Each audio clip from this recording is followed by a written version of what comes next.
Again to you. This was a candid conversation, as Matt mentioned. Charlie Sheen did not hold back at all, opening up about his drug use, his kids, violence, depression, and also his new war with CBS network executives who he claims are trying to destroy his family. The first question America wants to know, are you clean right now? Look at me, duh. Drug tests don't lie. When was the last time you did drugs? Don't remember, don't care. Drug tests don't lie. Scoreboard doesn't lie. You say you've cured yourself of addiction. You don't need Alcoholics Anonymous. How have you done that? I closed my eyes and made it so with the power of my mind. I had to unload 22 years of fiction and just decided that I don't believe that anymore, and I know my own truth, and that's what I stand on right now. What kind of fiction? The fiction of AA. It's a silly book written by a broken-down fool who was a plagiarist. They think it's a one-size-fits-all, but it didn't fit me, and I just got tired of subscribing to something with a 5% success rate. As a retired gambler, I need better odds than that, you know. Did you turn to alcohol and other substances because you were bored? No, I did that because they work. Work to do what?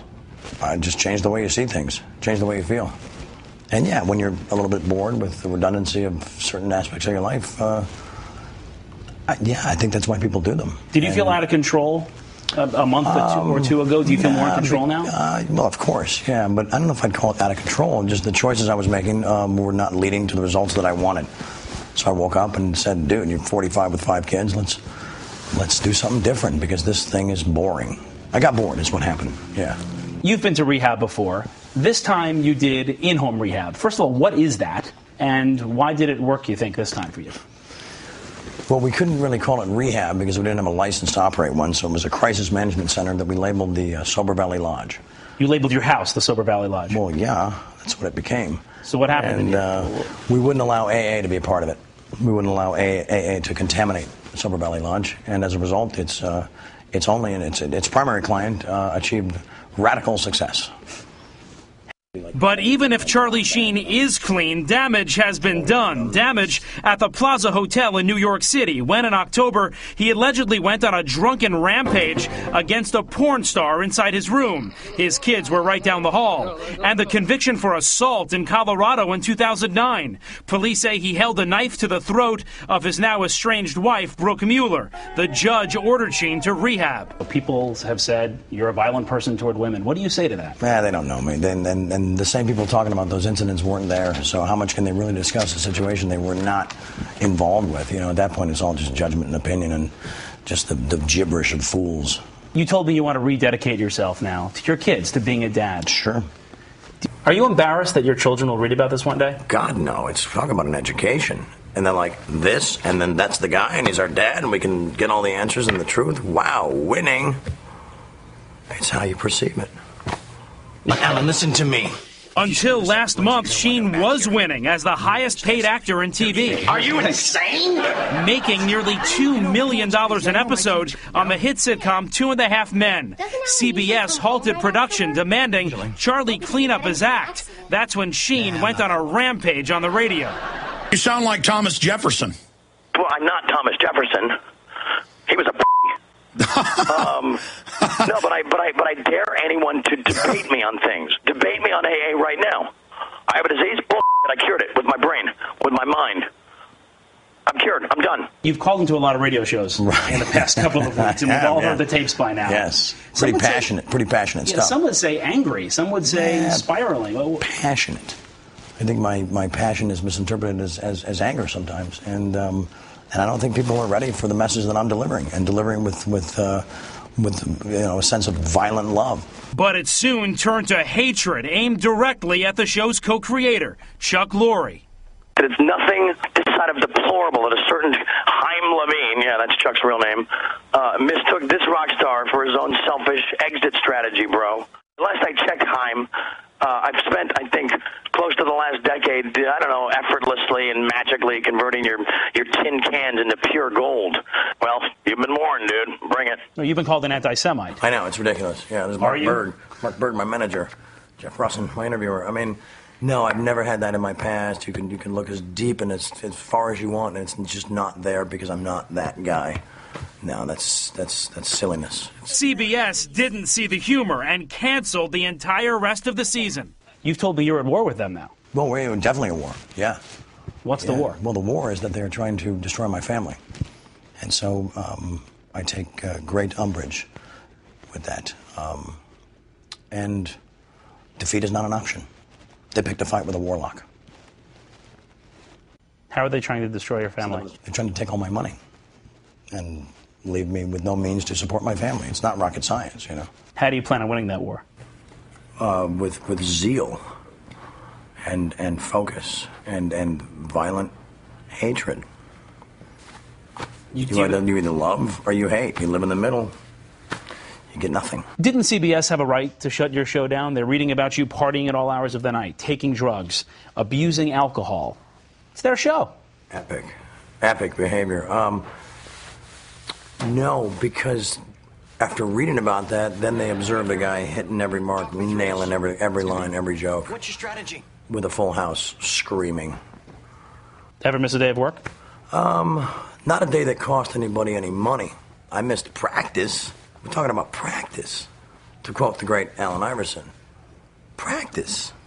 Come on, guys. We're talking about practice. Charlie Sheen and Chuck Lorre haven't spoken since the shutdown, but in our interview, Sheen wanted to address Chuck directly. If Chuck Lorre is watching right now, I imagine he probably is. He should be. What do you want to say to him? It's funny you'd ask. I actually have my questions right here. Because Chuck is the only man in the known universe who can answer these. And people are begging for an answer to these questions. Chuck, number one, why is it when I was ready to return to work, you told me there are no scripts ready to shoot? This obviously begs the second part of the question. What would we have shot had you not ordered the suits into my home to shut down my party? So you're saying he didn't write any scripts to even shoot a show? I can't speak for him. I'm just putting these out there because I think they warrant an explanation. Clearly, he didn't bring gum for everyone. Okay, number two, and why is it you issued a decree informing me that the remaining 8 shows of season 8 had been reduced down to 4? I don't recall getting a vote on this, by the way. Stating as well that season 8, our highest rated season to date, most shows are in decline by then and headed toward Will and Graceville, was suddenly to halt production 2 weeks earlier than scheduled. You're the only man that can answer this. Just got to remind these people. Number 3. When you were told that the crew would suffer gravely as a result of your dictatorial laziness, would you please explain what you meant by your statement, quote, they are not my problem, end quote. I'm sure there's like 120 some odd people that would love to hear the answer to that. Then Sheen pulled out the Alcoholics Anonymous handbook and took another swipe at Lorre and AA. Right out of here, Chuck. So if this is, in fact, your handbook for living, I direct your attention to page 417. You know what's coming. And acceptance is the answer to all my problems today. When I am disturbed, it is because I find some person, place, thing, or situation, some fact of my life unacceptable to me. And I can find no serenity until I accept that person, place, thing, or situation as being exactly the way it is supposed to be at this moment. Accept me, Chuck.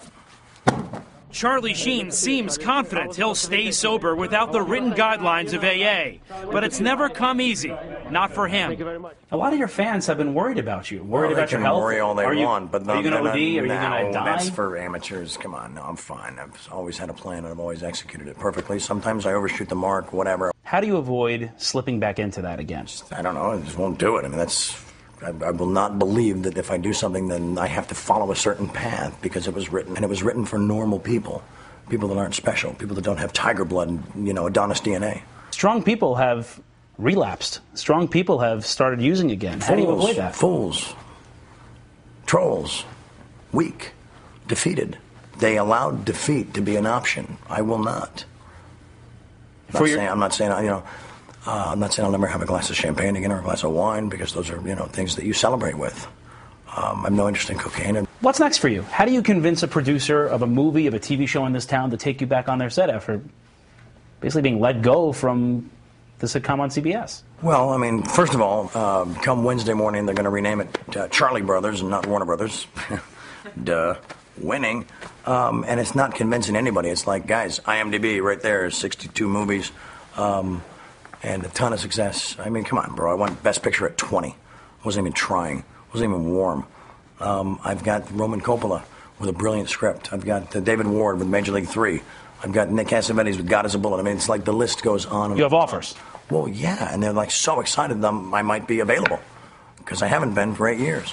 Do you want to keep doing TV, or do you want to switch over to movies almost exclusively? I will do both. I'll do both. Like I said, I'm a man of my word. So I will finish the TV show. I'll even do season 10, but it's at this point because of psychological distress. Oh, my God. It's $3 million an episode. Take it or leave it. It's like everybody thinks I should be like begging for my job back, and I'm just going to forewarn them that it's everybody else that's going to be begging me for their job back. That's how I roll. Period. The end. Defeat is not an option. Do you owe CBS an apology? No. They owe me a big one, publicly, while licking my feet. And if people think I'm insane or they don't think that what I'm saying is true, then I have no interest in their retarded opinions. I really don't. You know, I'm going to live my life the way I want. I'm going to win inside of every moment, and they can just find the most comfortable chair in their small house and sit back and enjoy the show. We reached out to CBS and Chuck Lorre for comment, did not hear back from either of them. But last week, CBS and Warner Brothers said they were halting production based on Sheen's, in their words, statements, conduct, and condition. Now, tomorrow morning, right here on Today, more with our conversation with Charlie Sheen. You're going to hear about his new live-in girlfriends and why he calls them the goddesses. Plus, what was Martin Sheen's advice about all of this? Charlie's surprising reaction when his own dad weighed in. That's tomorrow morning right here on Today, Meredith. You can see that he is candid, he speaks his mind, and that's the end of it. Yeah, and very unapologetic for sure. Yeah. Jeff Rossen, thank you very much.